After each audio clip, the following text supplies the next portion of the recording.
नमस्कार। जोहार। आप देख रहे हैं झारखंड स्वतंत्र खबर। हमारे साथ सामाजिक कार्यकर्ता बुद्धिजीवी आर्यन लेडी दिन बारला हैं।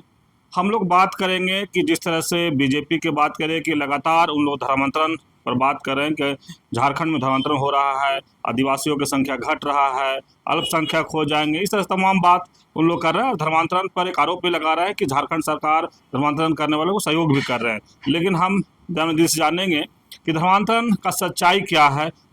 और ये धर्मांतरण पर एक किताब भी लिखे हैं कि झारखंड में धर्मांतरण का सच क्या है। तो हम भी जाने कि जब ये किताब भी लिखे और अभी जो हालात है झारखंड में, लगातार बीजेपी वाले धर्मांतरण के लेकर के हमलावर भी हैं, तो इस पर ये क्या कहते हैं। दीदी जोहार। जोहार। दीदी, आप धर्मांतरण के लेकर के लगातार देख रहे हैं कि बीजेपी वाले लोग कहीं ना कहीं सवाल खड़ा कर रहे हैं। आप उस पर कैसे देखते हैं, उस पर क्या कहेंगे। आप उस पर एक किताब भी लिखे हैं कि झारखंड में धर्मांतरण सच। हाँ, जो धर्मांतरण का जो सवाल उठा रहे हैं वो कौन लोग उठा रहे हैं, ये सबसे बड़ा सवाल है। और ये जो धर्मांतरण का सवाल को लेके जो भी उठा रहे हैं वो भारतीय संविधान में को किस तरह से देखते हैं, ये भी बड़ा सवाल है। धर्मांतरण का सवाल को लेके, धर्मांतरण पर जब हम लोग बात करेंगे तो धर्मांतरण के सवाल को लेके जब हम भारत देश के हम सम्मानित नागरिक हैं, ये हर कोई ये दावा करते हैं और ये सच भी है कि भारत का हर एक व्यक्ति भारत का सम्मानित नागरिक है। और भारत का सम्मानित नागरिक होने के नाते हम भारत के जो भारत का जो संविधान है और उस संविधान में हर जाति और वर्ग के लिए, हर धर्म के लिए जो अधिकार जो दिए गए हैं, उस अधिकार के तहत हर नागरिक अपना जीवन जीता है। उनको मानव अधिकार के तहत जीवन जीने का अधिकार मिला हुआ है। और जब हम भारत के संविधान की बात करते हैं और भारत का सम्मानित नागरिक होने की बात करते हैं, तो इन तमाम सवालों को उठाने के पहले निश्चित रूप से ये समझने की ज़रूरत है कि भारत का संविधान, जब हम लोग देश आज़ाद हुआ तो देश आज़ाद होने के बाद जो भारत का संविधान बना और उस संविधान को आज हम हर एक नागरिक, चाहे जिस भी वर्ग का हो, निम्न से निम्न वर्ग और अपर से अपर माने क्लास का हो, हर एक व्यक्ति भारत का संविधान के तहत सम्मानित नागरिक है इस देश का। और जब भारत का संविधान बना और आज जब हम आज की बात करेंगे तो आज भी हर एक व्यक्ति स्वतंत्र भारत में जो संवैधानिक अधिकार मिला है, उस अधिकार के तहत हर कोई अपने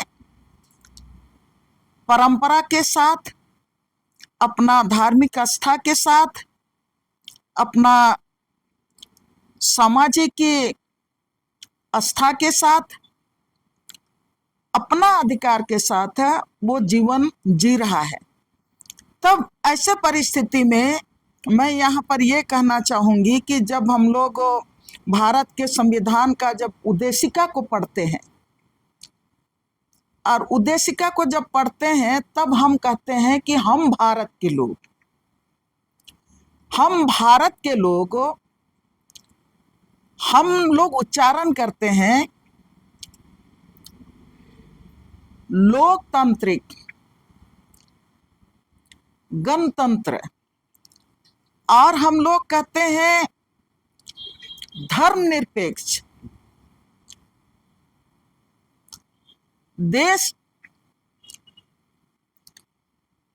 के नागरिक होने का गर्व हम लोग महसूस करते हैं।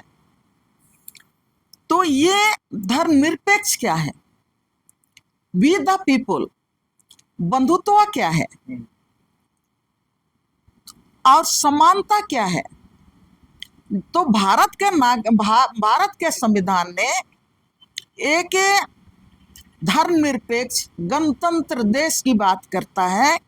और जब धर्मनिरपेक्ष गणतंत्र की बात हम करते हैं और बंधुत्व की बात करते हैं, तो इसी में आप तमाम चीजें समाहित हैं। हर एक व्यक्ति को अंतरात्मा से धार्मिक स्वतंत्रता जो दी गई है वो भी उसमें समाहित है। अपना धार्मिक स्वतंत्रता के साथ अपने धर्म समाज को सुरक्षित रखने का भी अधिकार है। अपने धर्म समाज अंतरात्मा के साथ अपने धार्मिक संस्थाओं को बढ़ाने का भी उनको अधिकार है। जब हम धर्मनिरपेक्ष में हर जाति और धर्म को सम्मान देने की बात करते हैं, हर जाति हर धर्म को सम्मान देने की बात करते हैं, और यह धर्मनिरपेक्ष राज्य में देश में कोई एक विशेष धर्म को आप किसी को मनाने के लिए दबाव नहीं दे सकते हैं। कोई एक विशेष धर्म को हर कोई माने, इसके लिए आप दबाव नहीं दे सकते हैं। ये भारतीय संविधान के आप देखेंगे 25 से 28 में, 25 से 28 भारत के संविधान के जो अनुच्छेद है, 25 में धार्मिक स्वतंत्रता की बात करती है, 26 में धार्मिक की अपना अंतरात्मा के साथ धार्मिक स्वतंत्रता के साथ अपने संस्थाओं का स्थापित करने की बात कही जाती है, अधिकार मिलता है। 27 में कहता है कि राज्य में या देश में कोई एक विशेष धर्म को मानने के लिए कोई भी व्यक्ति जबरदस्त आप उनको बाध्य नहीं कर सकते हैं। आप अनुच्छेद 28 में भी ये कहा गया है कि आप किसी भी व्यक्ति को जबरन शैक्षणिक संस्थाओं में भी कोई विशेष एक धार्मिक के आधार पर किसी कोई विशेष धर्म को मानने के लिए आप दबाव नहीं दे सकते हैं। तो भारत के संविधान के अनुच्छेद 25 और 28 में साफ कहा गया है। तब ऐसे परिस्थिति में ये जो माने धर्मांतरण के सवाल की बात हम करते हैं, तब धर्मांतरण का सवाल जो उठाते हैं, और आज की तारीख में धर्मांतरण का सवाल सबके लिए नहीं उठता है।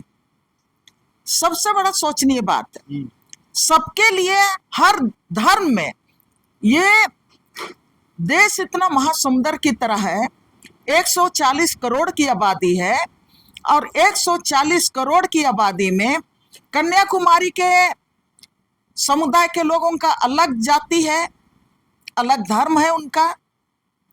आप चले आइए कन्याकुमारी से, चले आइए आप क्या बोलते हैं चेन्नई तरफ चले आइए, तो वहाँ के लोगों का अलग है, कल्चर अलग है, अलग भाषा है, धर्म भी उनका अलग है। अब उससे चेन्नई से आप और आगे चले आइए, आप हैदराबाद, आप ये इलाका में चले आइए, उनका धर्म अलग है, उनका बोली भाषा अलग है। आप चले आ जाइए मध्य भारत में जहाँ पर हम लोग हैं, यहाँ के लोगों का अलग भाषा है, अलग संस्कृति है, अपना अलग परंपरागत पहचान है। अब उसके बाद आप चले जाइए, आप आगे बढ़ते जाइए, आप दिल्ली की तरफ चले जाइए, वहाँ के लोगों का अलग भाषा है, अलग संस्कृति है। पंजाब में चले जाइए, वहाँ के लोगों का अलग भाषा और संस्कृति है। आप कश्मीर में, जम्मू कश्मीर में चले जाइए, वहाँ के लोगों का अलग भाषा, अलग संस्कृति, अपनी अलग परंपराएं हैं। तो अब ये जो महासमुद्र है, 140 करोड़ की जनता है, वो जनता में आप यहाँ पर 6 धर्म तो है, 6 धर्म प्रमुखता से है। लिखित में 6 धर्म है। लिखित में जो संविधान में जो हम लोग बार बार कहते हैं कि नहीं, इनके लिए धर्म कोड है। हाँ। धर्म कोड के आधार पर जिस समूह को धर्म समूह को बांटा गया है, वो भारत के संविधान में 6 धर्म समूह है। उसके अलावा आप आदिवासियों में देखिएगा, आदिवासियों में देखिएगा कि आदिवासी में कितना धर्म है, धर्म मानने वाले लोग हैं। आप आदिवासियों में ही देखिए, कुछ लोग हिंदू धर्म को भी मानते हैं, कुछ लोग ईसाई धर्म को भी मानते हैं, कुछ लोग आपका जय गुरुदेव को मानते हैं, कुछ लोग आपका बिरसाइत को भी मानते हैं, कुछ लोग आप टाना भगत भी को भी मानते हैं, और कुछ लोग आप का इधर दुमका तरफ जाइएगा तो उधर कुछ और ही मानते हैं। आदिवासियों में ही, और आदिवासी लोग 32 आदिवासी जाति समुदाय के लोग हैं, और 32 आदिवासी समुदाय में आप बिरहोर हुआ, खरवार हुआ, आप आदिम जनजाति में आपका बिरजिया हुआ, जितने भी लोग हैं सब कोई का अपना अपना धर्म समूह है, अपना बोली और भाषा है। अब आप यहाँ पर उसमें से मैं यही बात बोली कि कई लोग मैंने अलग अलग धर्म को मानने लगे हैं, ठीक है। तो यहाँ पर धर्मांतरण की बात है। तो आज तक धर्म को लेके अब सब कोई मैंने सरना धर्म करने से आपका हर जाति सब कोई पहले जैसे कि अभी हमारा बिरसाइत लोग वो लोग मैंने मांसाहारी नहीं है, ठीक है। वो लोग मुर्गी पूजा नहीं करते हैं, तो आप उनको आदिवासी नहीं मानेंगे। आपका टाना भगत लोग, वो लोग निरामिष लोग हैं, हानी दारू नहीं पीते हैं, ठीक है। और वो लोग भी सफेद ही पहनते हैं, उसको आप आदिवासी नहीं मानेंगे। अब सब कोई प्राकृतिक पूजक है, सब कोई प्राकृतिक पूजक है, माने सब कोई माने धरती को, खेत को, खलिहान को, सब कोई अपने धरती माता मानते हैं। सब कोई अपना उनका धार्मिक आस्था भी। बिरसाइत लोग जब यहाँ पर बिरसा आबा थे, मंगरा आबा, जब वो पोड़ाहाट क्षेत्र में थे, अभी तो नहीं है, देवा बिरसाइतों का गढ़ है देवा, वहां बिरसा आबा थे। बिरसाइतों का जो अनुयायी, वो लोग कोदे एंगा, बाबा एंगा, चौली एंगा, रामड़ा एंगा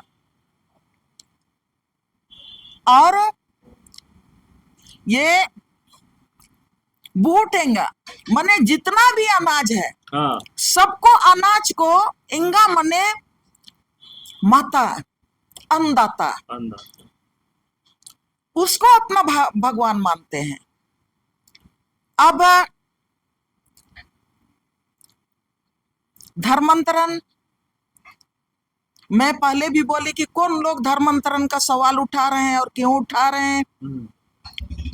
पहले तो कभी ये आदिवासी समाज में कोई नहीं बोला कि वो बिरसाइत क्यों हो गया, वो टाना भगत क्यों हो गया, वो ईसाई क्यों हो गया। हो सकता था राजनीतिक मुद्दा उस समय भी था, लेकिन अभी जिस तरह से है उस तरह उस समय नहीं था। तो ये मैं ये कह रही हूँ कि धर्मांतरण के नाम पर अभी जो आदिवासी ईसाई हो गए हैं, सिर्फ वही आप धर्मांतरण, आपके नजर में शायद वही धर्मांतरण है। अब वही अगर धर्मांतरण है तो यहाँ पर ये साफ साफ बात होनी चाहिए कि जब धर्मांतरण ईसाई हो गए हैं, वही धर्मांतरित हो गए। और ये जो ईसाइयों के ऊपर में ये भी आरोप लगता है कि आदिवासियों को, भोले भाले आदिवासियों को लोग लोभ दे के, लालच दे के धर्मांतरण कराते हैं, ये भी मतलब आरोप लगता है। और आरोप जहाँ तक मुझको लगता है नहीं, मैं जिस समाज से जीती हूँ, जिस समाज को मैं देख रही हूँ, ये बेबुनियाद है। कहीं कहीं हो सकता है इसका आपका रेयर केस में कहीं हुआ होगा, लेकिन जो आपका वास्तविक जो समाज है, सामाजिक व्यवस्था है, उसमें मैं नहीं देखी हूँ। आप उसका जो इतिहास देखेंगे, पहला माने यहाँ पर अंग्रेज लोग आए, माने मिशनरी लोग आए 1845, 2 नवंबर 1845 को, ये पहली बार आए 2 नवंबर 1845 को।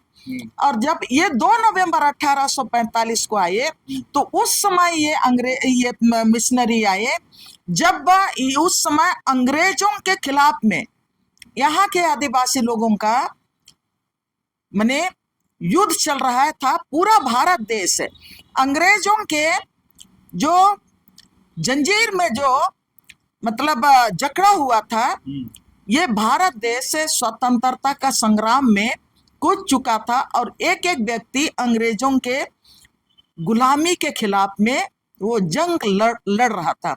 उस समय ये 2 नवंबर 1845 को छोटानागपुर में पहली बार ईसाई मिशनरियों का आगमन हुआ। उसके बाद 1845 में जीएल चर्च के 4 मिशनरी पहले आए, और अभी यहाँ पर आप देखिएगा उनका जो ईसाई मिशनरियों का जो इतिहास आप देखिएगा, तो वो लोग यहाँ पर ये बेथेसदा स्कूल है, बेथेसदा स्कूल 2 दिसंबर 1855 का है, 2 दिसंबर 1855 का स्कूल है। तो ये तमाम चीजें सिद्ध करता है कि वो जो मिशनरी आए, निश्चित रूप से ईसाई मिशनरी आए, तो वो उस समय शायद धर्म तो नहीं कहा होगा कि ये ईसाई धर्म आओ, ये सरना धर्म है, ये हिंदू धर्म है, तुम लोग हम ईसाई में हैं तो तुम ईसाई धर्म आ जाओ। शायद ये तो उन लोगों ने नहीं कहा होगा। अगर ऐसा कहा होता तो ये जो इनका जो इतिहास कहता है कि 5-6 साल तक, 8 साल तक इन लोगों के यहाँ कोई माने यहाँ का आदिवासी लोग ईसाई नहीं हुए।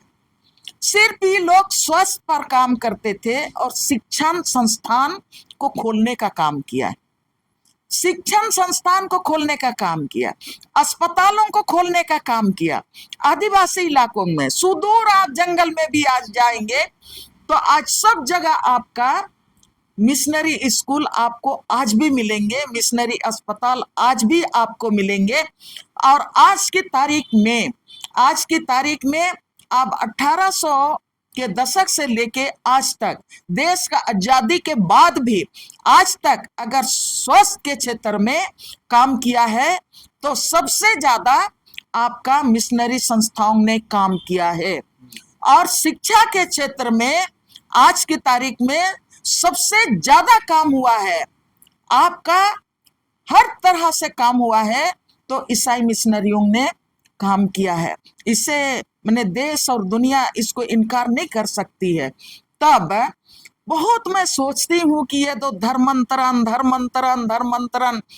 तब अब एक बार खूब आ रहा था अखबार में कि देश में जितने भी प्रबुद्ध, चाहे वो भारतीय जनता पार्टी के शीर्ष लीडर जो लोग रहे हैं, वो भी ईसाई मिशनरी के स्कूल से पढ़ के निकले हैं। झारखंड में जितने भी भारतीय जनता पार्टी के लीडर बोलिए या तो आप दूसरे पार्टी के लीडर बोलिए, राजनीतिक लीडर, सारे लोग तो ईसाई मिशनरी के स्कूल से ही पढ़ के निकले हैं।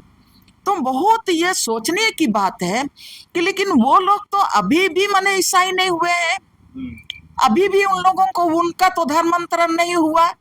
बताइए, वो लोग मिडिल स्कूल से हाई स्कूल से वहीं से ग्रेजुएशन किया, सब कुछ किया, लेकिन आज भी तो उनका धर्मांतरण नहीं हुआ। तो आज तब ऐसे परिस्थिति में जब ये शिक्षा के जगत में, स्वास्थ्य के जगत में आप काम कर रहे हैं, तो बहुत सोचनीय की बात है। तभी मैंने ये किताब को मैंने स्टडी करने का कोशिश की कि कितना कितना यहाँ पर जो मतलब 1845 के बाद पहला आपका जीएल चर्च स्थापित हुआ, उसके बाद आपका कैथोलिक चर्च स्थापित हुआ, और उसी के लगते आपका सीएनआई भी स्थापित हुआ। उसके बाद अभी कई छोटी छोटी धर्म संस्थाएं स्थापित हुई। बावजूद 1845 के बाद कभी जब हम जनगणना की बात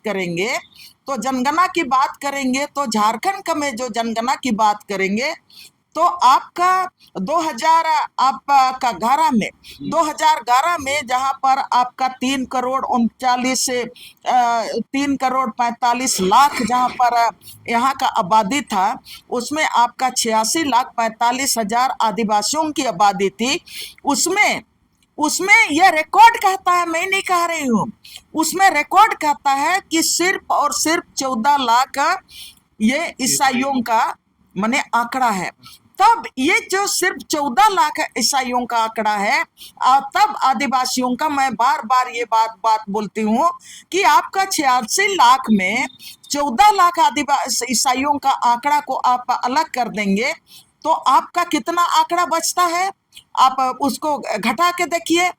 अब उसमें आप घटा के आप देखिएगा तो निश्चित रूप से जो आप ये जो आपको आंकड़ा मिलेगा, उन आंकड़ों में से आपका बड़ा जो हिस्सा है वो हिस्सा आपका 2011 के पहले जो 6 कोलन के अलावे और जो मतलब एक कोलन था जिसमें आदिवासी, अन्य कोलन जिसमें आदिवासी समाज अपना लिखता था, आदिवासी ओब्लिक जिसको सरना लिखने का होता था वो सरना लिखते थे, उनका जो संख्या है आपका 32 लाख है। उनका संख्या 32 लाख उस कोलन में लोगों ने अपने को दर्ज किया। और उसके बाद भी बचता है आपका 42 लाख। तो वो 42 लाख आदिवासी कहाँ मैंने अपने को दर्ज किए, कहाँ है वो लोग, कहाँ है? ईसाइयों का तो आपका जो आप बार बार ये आरोप लगाते हैं, तो आपको जो सबसे ज्यादा तकलीफ है, अगर ईसाई हो गए हैं उस पे तो वो लोग तो 14 लाख है, तो बाकी जो 42 लाख कहाँ चले गए? ये जितने भी लोग आज चिंता करके सवाल उठा रहे हैं कि बहुत मने ये खतरनाक है, तो ये भी सवाल खतरनाक है कि बाकी आदिवासी कहाँ चले गए। ये भी खतरनाक है कि वो हमारे आदिवासियों का आंकड़ा कहाँ चला गया, ये भी खतरनाक है। तब मैं जो मतलब धर्मांतरण पर जो चिंतित हैं उनसे मैं आग्रह ये करना चाहती हूँ कि ये जो आपका चिंता है, उसी चिंता के तहत सारे लोग अभी ने बहुत पहले से सरना धर्म कोड की मांग कर रहे हैं कि इनको भी जो सरना धर्मावलंबी हैं आदिवासी, उनको भी सरना कोड मिलना चाहिए, ताकि वहां पर वो अपनी जनसंख्या कि हम इतने हैं पूरे देश में, तो हम लोग जानते हैं कि 12 करोड़ की आबादी है। झारखंड में भी बड़ी संख्या में आबादी है। अगर आप सभी धर्म को अधिकृत किए हैं और उनको आप मान्यता दे के रखे हैं और उनके लिए आप कोलन रखे हैं, तो आप सरना धर्म कोलन के लिए भी अलग से एक 67वां कोलन की मांग हो रही है। और इसके लिए लगातार आदिवासी समाज लड़ रहा है, अपना अस्तित्व के लिए, अपना पहचान को बचाने के लिए, और अपना जो संवैधानिक अधिकार है उस अधिकार को लेने के लिए मांग कर रहा है। और मैं धन्यवाद देना चाहती हूँ तमाम आदिवासी समाज को कि जो भी सरना कोलन की मांग को लेके अभी लड़ रहे हैं, जो भी समर्थन कर रहे हैं, वो भी बधाई के पत्र हैं कि वो ईमानदारी से अपने समाज के लिए, वो हक और अधिकार के लिए लड़ रहे हैं। तो मैं ये कहना चाहूंगी कि ये जो धर्मांतरण को लेके आज कौन सवाल उठा रहा है, मैं तो ये कहना चाहूंगी कि आप उठा रहे हैं, अच्छी बात है, लेकिन आप उस पर क्यों चिंता नहीं कर रहे हैं? जो आदिवासी आप ईसाई हो रहे हैं उसमें केवल आपका चिंता दिखता है, लेकिन जो आदिवासी आप दूसरे धर्म में चले गए, जैसे हिंदू में चले गए, मैं यही सवाल इसीलिए बार बार बोल रही हूँ कि जो पिछला जनगणना में जो 42 लाख आदिवासियों का जनसंख्या कहीं नहीं दिखा, तो निश्चित रूप से वो कहीं ना कहीं हिंदू धर्म कोलन में वो लोग चले गए हैं। उसके लिए तो आप चिंता नहीं कर रहे हैं कि उनके लिए हम सरना धर्म कोड हम मंगाए, हम हर हालत से देंगे। और हम हेमंत सोरेन की सरकार को धन्यवाद देना चाहती हूं कि पिछला कैबिनेट में उन्होंने सरना धर्म कोड की मांग को लेके, आदिवासी / सरना धर्म कोड की मांग को लेके कैबिनेट से पास करके उन्होंने केंद्र को भेजा है। तो केंद्र तो बहुमत में है, केंद्र की सरकार बहुमत में है, उनको जल्दी से आपका 7वां कोलन देना चाहिए। और उसके साथ मैं ये भी कहना चाहूंगी कि लोग कहते हैं कि आदिवासी सरना धर्म स्वीकार करने क्या बोलते हैं, ईसाई धर्म स्वीकार करने के बाद आदिवासी नहीं रह जाते हैं। उसमें है कि जो आदिवासी ईसाई धर्म मान लिए हैं ना, उसको आदिवासी लोग नहीं मानते, उसका आरक्षण भी समाप्त करने की बात कर रहे हैं, यही लोग कह रहे हैं। जब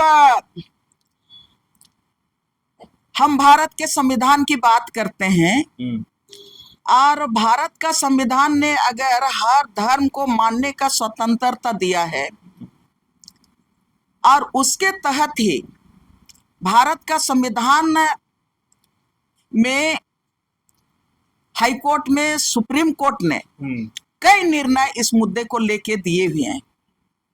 एक मुझको याद है, केरल में एक केस हुआ था, एक लड़की को लेके, एक लड़की को कोई एक सज्जन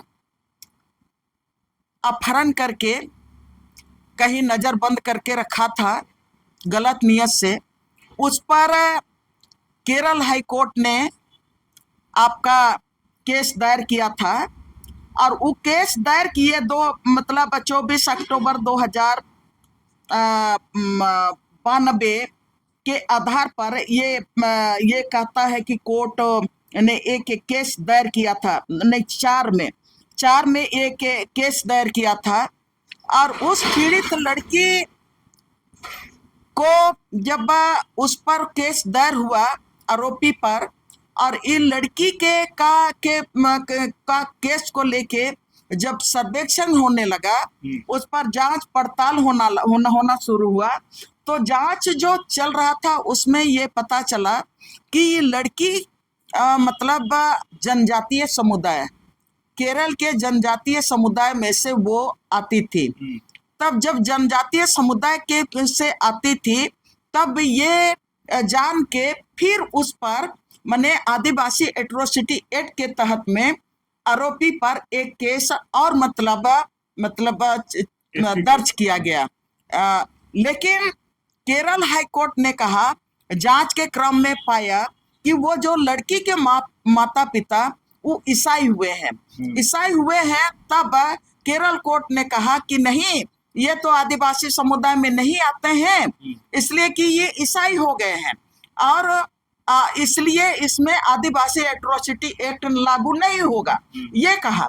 तब उसको लेके केरल सरकार उस केस को लेके सुप्रीम कोर्ट गया।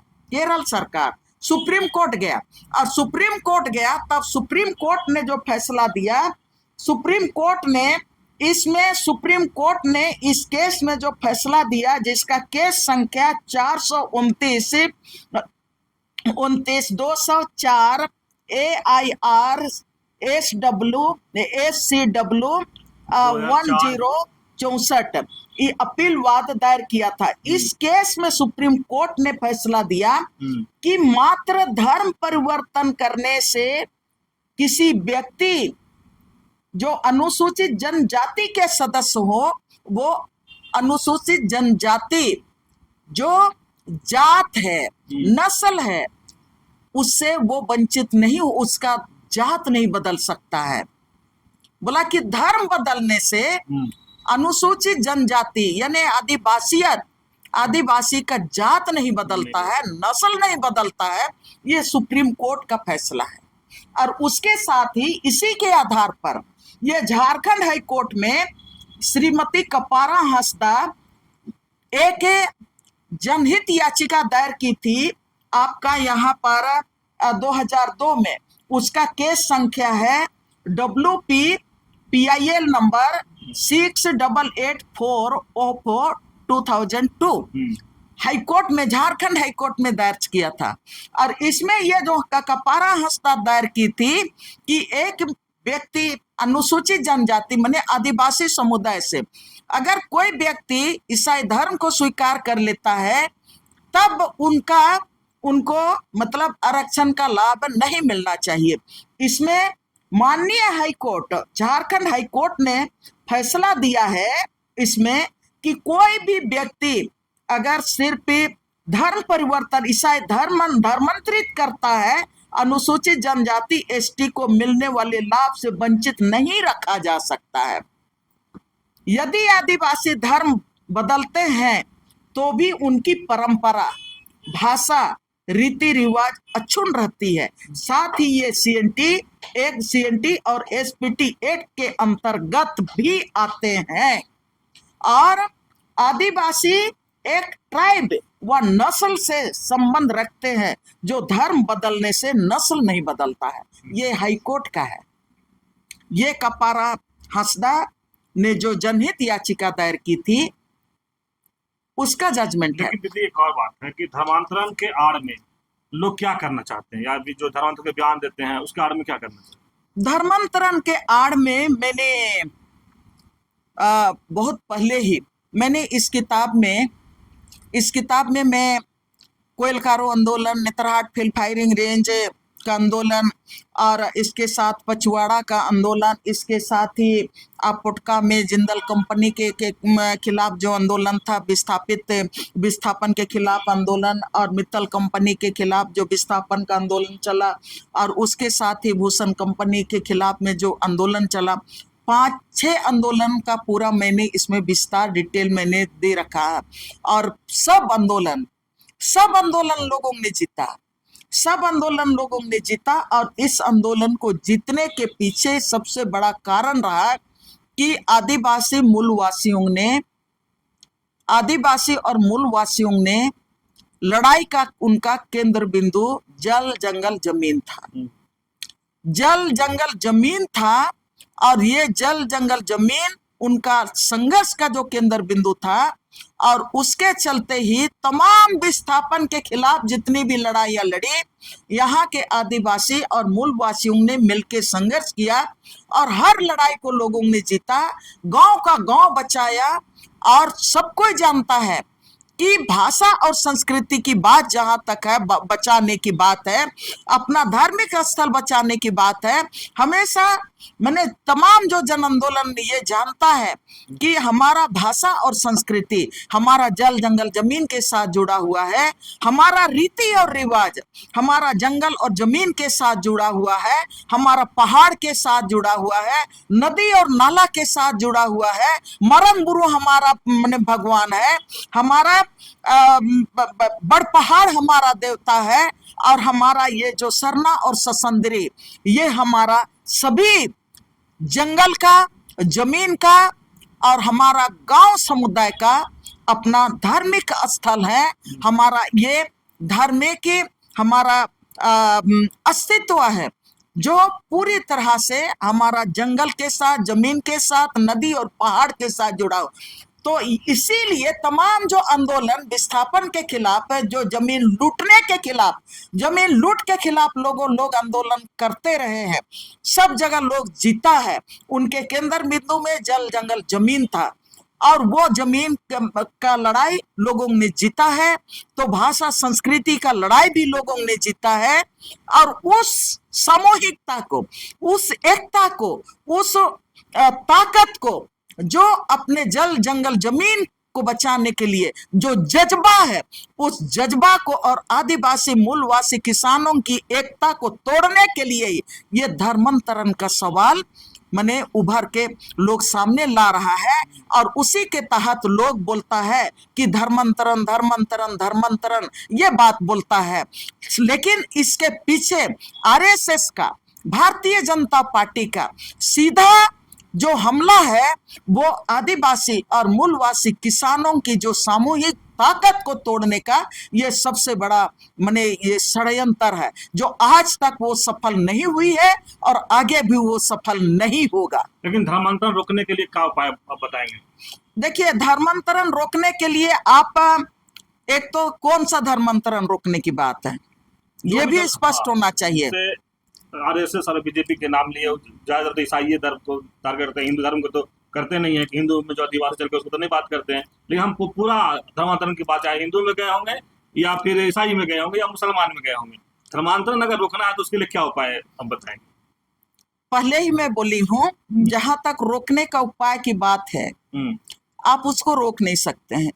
ये भारत के संविधान ने आपको हर जाति और समुदाय को दिया है, अंतरात्मा से आप जिस भी धर्म को मानना चाहते हैं आप मान सकते हैं।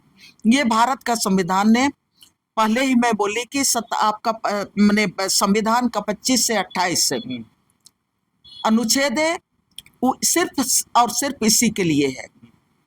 और उसी में आप देखेंगे कि यहाँ पर जो आप पूछ रहे हैं कि कैसे रोका जाएगा, कैसे रोका जाएगा, तो आप जितना भी यहाँ पर मिशनरी स्कूल हैं, तमाम मिशनरी स्कूल हैं, तमाम मिशनरी स्कूल में आज की तारीख में स्कूल कॉलेज की बात करेंगे, हायर एजुकेशन की बात करेंगे, तो आप हमको बताइए लिस्ट उठा के आज तक इस राज्य में, राज्य को पहले देख लीजिए, राज्य में कितने बहुत अच्छे से अच्छे क्वालिफाइड स्कूल है जहां पर लोग ये सरकारी स्कूल जहां पर लोग बच्चों को पढ़ाना चाहते हैं, कोई ऐसा स्कूल है? आज तक तो हमने नहीं देखा है। बाद में ये स्कूल आया है, डीएवी आया है, ठीक है, ये 10-15 साल का से ये स्कूल है, ये स्कूल है, उसके पहले तो कुछ नहीं था। तो सारे तो यहाँ पर जो अल्पसंख्यक स्कूल है, उसी स्कूल में तो सब अपने बच्चों को एडमिशन करने के लिए, कॉलेज में एडमिशन करने के लिए सबका होड़ लग जाता है।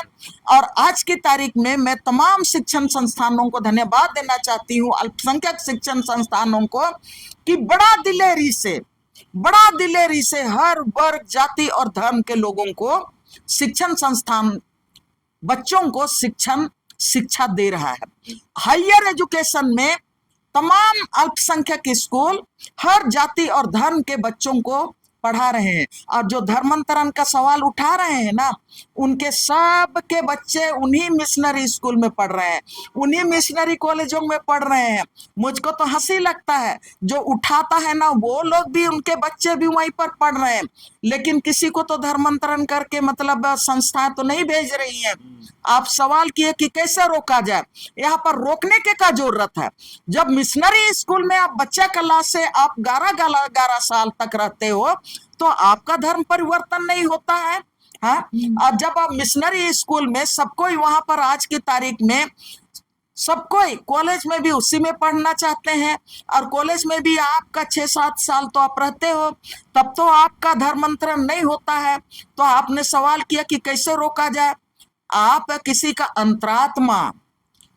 अंतरात्मा मैं सिख में जाना, मुझको गुरुद्वारा जाने का मन किया तो आप मुझको नहीं रोक सकते हैं। और गुरुद्वारा हम जाएंगे तो देखिए सिख समुदाय कितना प्यार के साथ हर समय वो गरीबों को लंगर खिलाता है। सिख समुदाय हमेशा वो अपना मतलब गुरु गोविंद का जन्मदिन में सबको को बुलाता है, सबके लिए दरवाजा खुला रहता है। वो जो कीर्तन भजन करते हैं वहां पर आपको नहीं बोलेगा कि आप यहाँ पर काहे बैठे हो। हाँ, तो वहां पर जाने से आपको कौन रोकेगा? हाँ, जो रोकने का बात नहीं है। और ये जो राजनीतिक रोकने की बात आप कर रहे हैं, तो राजनीतिक रोकने की बात कर रहे हैं तो ये संभव नहीं है।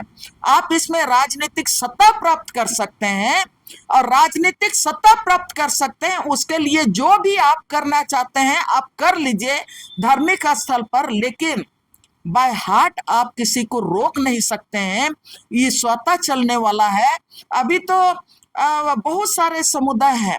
अब आप बोल रहे हैं रोकने की बात है, यहाँ पर आप देख लीजिए ना, यहाँ सब कोई बोलता है कि मैंने कुछ लोग बोलते हैं कि आदिवासी मैंने हिंदू है, हिंदू है, ये बात बोलते हैं। लेकिन ये जो वर्ग इसमें जैसे ईसाई मिशनरियों में, ईसाई मिशनरी लोगों को देखते हैं कि आप साउथ के हैं और कोई यहाँ झारखंड का है, तो आप उनमें समधो भी जोड़ा लेते हैं। ठीक है, जो अलग अलग जात रहता है फिर भी आप लोग मतलब माने एक रिश्ता, पारिवारिक रिश्ता जोड़ लेते हैं। लेकिन हिंदू धर्म में ब्राह्मण और क्षत्रिय, शूद्र के बीच में, दलित के बीच में, दोनों तो हिंदू हैं। हाँ। दोनों हिंदू हैं। ऐसा कभी पारिवारिक रिश्ता बना है क्या? क्षत्रिय लोग कोई माने क्या बोलते हैं, शूद्र के यहाँ अपनी बेटी ब्याही देती हैं क्या? हाँ, नहीं देते हैं ना। नहीं। जब आप नहीं देते हैं, आप लोग बोलते हैं कि मैंने, बहुत सारे लोग बोलते हैं कि नहीं मैंने आदिवासी लोग हिंदू हैं, तो कोई ब्राह्मण तो अपनी बेटी को हिंदू परिवार में आज तक कोई हमारा बेटा लोग मैंने इतना प्रतिभाशाली है, हमारा बेटा लोग, आदिवासी बेटा लोग, कोई चीज में कमी नहीं है, इंजीनियर भी है, डॉक्टर भी है, पायलट भी है, सब कुछ है। लेकिन आज तक कोई ब्राह्मण अपनी बेटी को आदिवासी समाज में शादी दिया है? नहीं ना दिया है। जब सबकी अपनी अपनी परंपरा है, अपनी मान्यता है, आप अपने घेरे में रहना चाहते हो, तो आप बोल रहे हैं कि रोकने का, आप तो रोक रहे हो, आप तो रोक रहे हो। और हम तो किसी को रोक नहीं रहे हैं, हम तो अपना पूरा आदिवासी लोग, हाँ कि हमारा सबका सहियारी रिश्ता, सबके साथ हम लोग सहियारी लगा लेते हैं।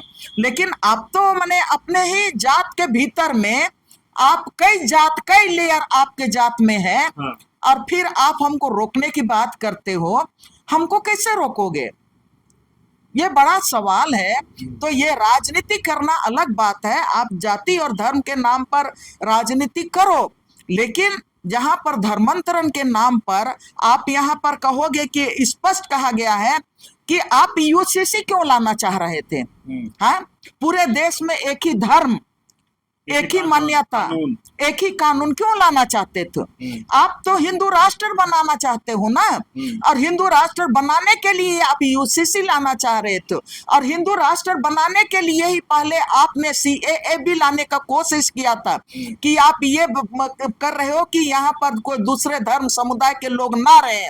पहले आपने हिंदू, इसमें मुस्लिम समुदाय पर अटैक किया यूसीसी लाके, उसके बाद फिर आप सीएए लाके, एनआरसी लाके, और वो सीएए और एनआरसी आदिवासी समुदाय के लिए भी घातक था, ईसाई समुदाय के लिए की भी घातक था। उसके बाद फिर अभी आप यूसीसी लाने की, यूनिफॉर्म सिविल कोड लाने का आपने कोशिश किया। तो आप तो हिंदू राष्ट्र बनाने की बात कर रहे हो, या आप कह नहीं रहे हो कि हम हिंदू राष्ट्र बनाना चाहते हैं इसलिए यूसीसी लाएंगे। बार बार अमित शाह बोलता है यूसीसी तो हम लाएंगे, यूसीसी तो हम लाएंगे। अरे सब धर्मों को, सभी यहाँ पर हर तरह के जाति और धर्म के लोग हैं, अपनी अपनी अलग अलग परंपराएं हैं, अपनी अपनी मान्यताएं हैं, उनको आप एक जात में, एक धर्म में आप कैसे जबरदस्ती उनको मनवाने के लिए आप तैयारी कर रहे हो? तो आप भारत का संविधान को तोड़ रहे हो, भारत के संविधान का अवमानना कर रहे हो, तब तो आप भारत के नागरिक नहीं हो, तब ना भारत के संविधान के ऊपर में आप हमला कर रहे हो यूसीसी लाके कि नहीं आप हम ये एक मने धर्म के लिए एक नियम और कानून होगा, शादी के लिए एक नियम और कानून होगा। ये कैसे हो सकता है? यहाँ पर ये हमारा लोकतंत्र है और हमारा धर्म निरपेक्ष देश है, और धर्म निरपेक्ष देश के लिए भारत का संविधान है, तो इसमें आप किसी को रोक नहीं सकते हो। मैं अंत में ये कहना चाहूंगी कि हमेशा ये आदिवासियों का ताकत को, आदिवासियों को भटकाने के लिए, आदिवासियों का अपना अधिकार से उनको मुक्त करने के लिए आपने वनांचल भी लाने का कोशिश किया था। झारखंड अलग राज्य जब हम लोग मांग कर रहे थे, तब आपने तो झारखंड अलग राज्य के नाम से झारखंड देना नहीं चाहा था, आपने तो वनांचल के नाम से देना चाह रहा था। आज भी आपके लोग वनवासी बोलते हैं। बड़ा मैंने दुखद बात, अभी का स्टेटमेंट है, अभी हमारा गवर्नर भी कह रहा है कि ये वनांचल का एरिया, अरे ये तो 5वें अनुसूची का क्षेत्र है, ये वनांचल एरिया जंगल है, लेकिन हम वनांचल नहीं कहते हैं, इसको हम झारखंड कहते हैं। और झारखंड के नाम से ही हम लोग लड़के राज को लिया है। और आप कहते हैं वनवासी, वनवासी किनको कहते हो? वनवासी कल्याण केंद्र आपने स्थापित किया तो हम लोग तो उसका विरोध कर रहे थे कि वनवासी हम नहीं है, हम आदिवासी हैं, इसलिए कि हम यहाँ का जमीन बनाने वाले हैं, यहाँ के जंगल को साफ करने वाले, यहाँ के खेत और खरियान को हम लोग बनाने वाले, और यहाँ का 5वें अनुसूची को हम लोगों के बदौलत हम लोगों को 5वें अनुसूची का अधिकार मिला। और हम लोग जंगल जमीन को साफ किए, इसलिए हम लोगों को CNT एक्ट का अधिकार मिला, और इसीलिए खुटखटी अधिकार भी मिला। आप हमको वनवासी कहोगे? आप हमारा अपने क्षेत्र को आप क्या बोलते हैं, वनवासी क्षेत्र बोलोगे? ऐसा नहीं चलेगा। तो ये तमाम चीजें जो हैं, आदिवासियों को आप आदिवासी भी नहीं कहना चाहते हो, और आदिवासियों को आप झारखंड राज्य के नाम से राज भी नहीं देना चाह रहे थे। मैं हमारे हमारे राज्य के तमाम आदिवासी समाज को, मूलवासी समाज को, किसान समाज से मैं अपील करना चाहूंगी कि आप राजनीति कीजिए, लेकिन हमेशा ये याद रखिए कि सिद्धू, कान्हू, चांद, भैरव भी अब राजनीति नहीं किए, लेकिन वो अपने समाज के लिए उन्होंने आहुति दी, उन्होंने बलिदान दी। आज आप राजनीति करो, लेकिन अपने राज्य के लिए, अपने आदिवासी समाज के लिए, अपने ये जल जंगल जमीन के लिए, और अपना अस्तित्व और पहचान के लिए। अपना अस्तित्व और पहचान खो के हम आदिवासी नहीं रह सकते हैं। और सबसे बड़ी बात कि हम लोग बार बार बोलते हैं कि आदिवासियों का भाषा और संस्कृति, सरकार बोलती है कि तुम विस्थापित हो जाओगे तो तुमको हम नौकरी देंगे, तुमको मुआवजा देंगे। हम आदिवासी बार बार बोलते हैं कि आदिवासियों का भाषा और संस्कृति को किसी मुआवजा से अब भर नहीं सकते हैं। हमारा भाषा का कोई मुआवजा नहीं हो सकता है, हमारा संस्कृति का कोई मुआवजा नहीं हो सकता है, हमारा नदी और झील और झरना का कोई मुआवजा नहीं हो सकता है। हम इसीलिए तो जल जंगल जमीन बचाने की बात करते हैं। मैं फिर से कहना चाहूंगी कि तमाम जो जितने भी सवाल उठ रहे हैं, वो सिर्फ आदिवासियों की ताकत को, आदिवासी एकता को, आदिवासी अस्मिता को खत्म जो करना चाहता है, वही आज की तारीख में धर्मांतरण का ये राग आलाप रहा है। चलिए, अभी आप सुन रहे थे आर्यन लेडी देनी बारला की बात, और हम लोग धर्मांतरण पर बात शुरू किए थे। बहुत लंबे विस्तार पूर्वक धर्मांतरण पर हम लोग बात भी किए, लेकिन जिस तरह से कहे कि RSS और BJP के लोग लगातार जिस तरह से धर्मांतरण की बात उठाते हैं, तो ये भी कहे कि ईसाई स्कूल में ही सब अपने बच्चों को पढ़ाते हैं, लेकिन जब राजनीतिक जो है ये धर्मांतरण की करते हैं कि उससे राजनीतिक धर्मांतरण बोल के लोग राजनीतिक कर रहे हैं। तो हम फिर बता दें कि जिस तरह से कर रहे हैं कि धर्मांतरण के नाम पर आदिवासी समाज को इन लोग तोड़ने का काम करते हैं। एकजुट जो आदिवासी समाज है, सरना, ईसाई, तमाम जो लोग हैं, उसको कहीं ना कहीं तोड़ करके इन लोग राजनीति करना चाहते हैं। तो जिस तरह से लगातार दयानंद बताने की कोशिश की है कि धर्मांतरण जो है ये रोका भी नहीं जा सकता, ये सब अपने आप का इच्छा की बात है। जो जहाँ लोग चाहेंगे, वो संविधान में अधिकार है, वो अपने धर्म को अपने इच्छा के अनुसार अपना धर्म ही करेंगे। लेकिन यहाँ पर जो धर्मांतरण के लगातार जो सवाल उठाया जाता है, सिर्फ अगर ऐसा कहें तो ईसाई समुदाय पर टारगेट किया जाता है। दीदी कहना कि सब जो आंकड़ा आया है 2011 का आंकड़ा में, जो कुछ ईसाई लिखे, कुछ अन्य में लिखे, लेकिन जो हिंदू आदिवासी हो गए हैं उस पर तो कहीं कोई बात नहीं करते हैं। तो उस पर भी लोगों को बात करना चाहिए। लेकिन इसीलिए कह रहे हैं कि धर्मांतरण पर लोग जो राजनीति कर रहे हैं, RSS BJP वाले लोग, ये सिर्फ और सिर्फ आदिवासी समाज को तोड़ने के लिए करते हैं। तो इस तरह खबर को देखने के लिए आप झारखंड स्वतंत्र खबर जुड़े रहिए। जोहार, नमस्कार।